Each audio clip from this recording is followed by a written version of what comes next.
Welcome back. In our final interview, we're discussing terrorism in Mozambique. An extraordinary double Troika SADC summit was held in Maputo today to discuss the violence in the Cabo Delgado province of Mozambique. The summit brought together the SADC Troika, chaired by Tanzania, and the Troika of the SADC Organ on Politics, Defence and Security Cooperation.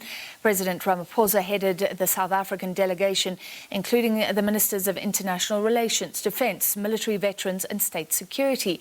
Now, this all comes amid speculation that a regional force, including South Africa, will be deployed north to deal with violence that has been rising since 2017. A militant movement, Ansar Al-Sunna, locally known as Al-Shabaab, has taken towns and villages and coastal areas, killing dozens of people.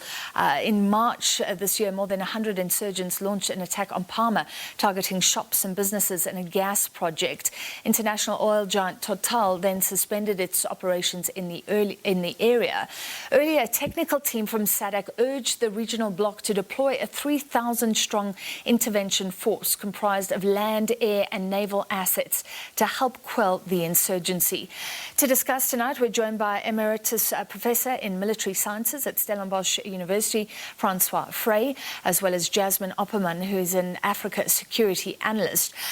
Thank you for being with us. Professor, let me start with you. Is SADC poised to intervene militarily in Mozambique?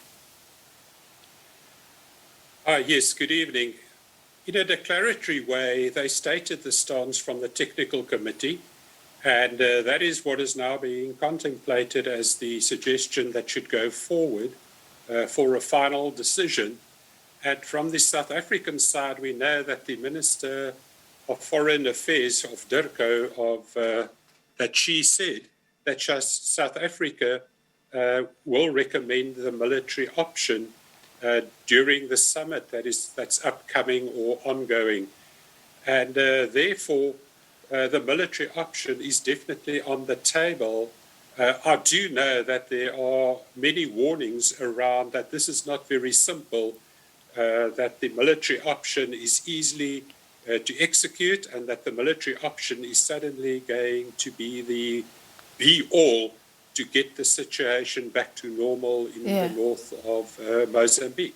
Well, staying with you, Professor, what do you think? Because some reports suggest a force will comprise, I think, light infantry battalions of 620 soldiers each, 2 special forces squadrons, 70 people each. It seems like it may not even get to the 3,000 soldiers that was first suggested, and an analyst has told us on the show that it's pathetic. Would there be enough boots on the ground, people in the air, in the sea, to actually make a difference? I think what we must understand that this was a recommendation. As far as I know, there was no solid decision that that is the contingent that will eventually go to Mozambique. But what is important is the fact that you will have to do something about what is happening offshore. And secondly, you will definitely have to have air assets, because we know that even though it came from a private security entity, one of the more successful assets that was used was to bring in a small light element of air power. Yeah. Yes, the argument around numbers, I think, is something that will play out after decisions, because I personally think that the kind of force that they suggested from the technical committee, it's a tall order. I really think it's a tall order. So you're saying it's actually going to be hard to put that amount of people in Mozambique. Ms. Opperman, what do you think about the numbers and the types of soldiers, the special forces, the types of people that would be involved? How effective could this be? They can only be as effective as Maputo allows them to be. I think we have to be clear that command and control is one of the crucial aspects to be addressed when we are talking about a hard security approach. Boots on the ground will not solve the problem. And it is important to break the momentum of the insurgents, which they still have following Palma, to emphasize that point. But the humanitarian situation is deteriorating and accelerating at a fast pace. a fast pace. I mean, over 700,000 people now we are talking about that is fleeing, and people are still arriving at Pemba and Nangadi and Tanzanian border. So the situation is deteriorating, and we will have to, or the region will have to look at the most practical ways in terms of how to break the momentum, freeze the insurgency, and at least bring in some temporary relief. I am concerned about the current war talk in the region.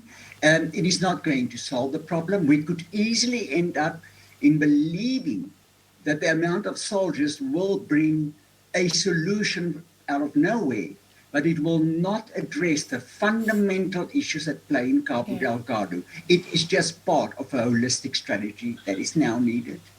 Professor, do you agree with that? Let's look at the underlying conditions. The people who are living there are politically marginalized. The area is underdeveloped. Apparently, there's huge resentment. International companies came in and locals didn't get jobs. So this is a social context that aids extremism. How can SADC deal with that? I want to agree with what Jasmine said, because something we have to remember. A military response can merely open up spaces for political and other domains to be exploited and to be returned back to normalcy. The idea that the military is going to clamp down and sort out that insurgency, that is not how insurgency and counterinsurgency works. Lessons learned. If political decision makers, and particularly the decision makers from the Mozambique government, if they cannot exploit and make good use of spaces opened up by a military intervention that creates elements of peace, elements of normalcy, even though for brief periods, it is going to become a long and a very drawn out type of intervention, and that is very, very dangerous. Secondly, I want to refer the Institute for Security Studies. This morning, they brought out a document that is something around the scope of work to be done to intervene and to bring Cabo Delgado into the fold. And if one reads that document, you get an impression just about how many things must happen and what can happen in tandem and what must happen simultaneously. So although so much of the focus is on the military intervention, we have to know and we have to understand that it opens up an element upon which the political authorities can bring their programs that they must have in place to fill those spaces and to take over to help return normalcy, particularly in the interest of the people of Cabo Delgado and Mozambique in general. And Ms. Zopperman, I guess you need Mozambique to be open to that, to a good political solution for the North, to integrating those people into the rest of Mozambique. And SADC, can it even get involved? I mean, let's be honest here, there already is some support on the ground, I think from the Portuguese and others involved as well. But Mozambique was very slow to invite SADC to intervene. What does that tell you about SADC's possible influence here in the first place? I think there are two aspects we have to take into account here. One, there's a general assumption that if we talk SADC, we're talking about a uniform voice, unified agreement in terms of how to deal and how to approach the situation, which there is not. There are clearly interests at play, and the diplomatic relations between Maputo and between the regional states also direct how these states view or wants to address the situation. But the other side lies in Maputo. From the start, it was clear that there's a reluctance from the government to allow any foreign boots on the ground. It raised several questions and several conspiracy theories. But it is clear that the government is playing the sovereignty shield in trying and countering attempts to get foreigners involved in Cabo Delgado, which includes regional states. So I do believe that there is still a long way to go before we are going to see such deployments because of the Maputo government stance at this point in time. Yeah. They keep on propagating a winning narrative, a normalization narrative, which is not the case. They keep on propagating we want support, and yet that type of support remains vague and not specifically defined. And if that political will does not shift, then we are going to sit with a problem. Is SADC willing to move in against Maputo's will into Cabo Delgado? Highly unlikely. So that for me is the key in terms of are we going to see deployments taking place or not?